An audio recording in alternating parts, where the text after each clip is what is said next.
Gawa tayo ng cauliflower. Piniritong cauliflower sa air fryer.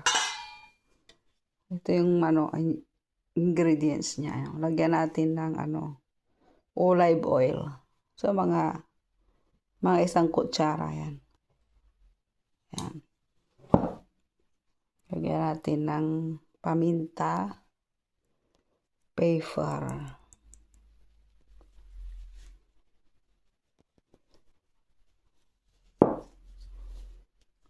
paprika powder. Manghang ito. Kunti lang.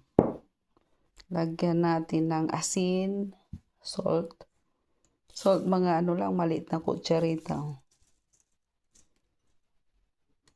Mga 2 kutsarita lang na maliit. Yan. Saka yung garlic powder. Nilagay kasi iniikot dyan. Nilagay ko na dyan. Garlic powder. Tapos mix natin. Yan.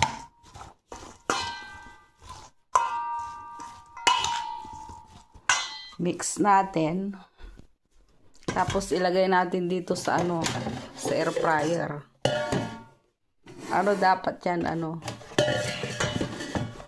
batch by batch yung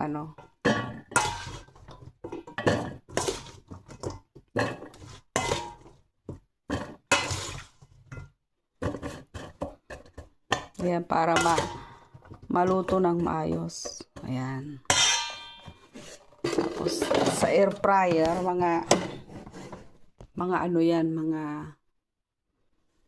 20 minutes. Ayan, 20 minutes. Maluluto na yan.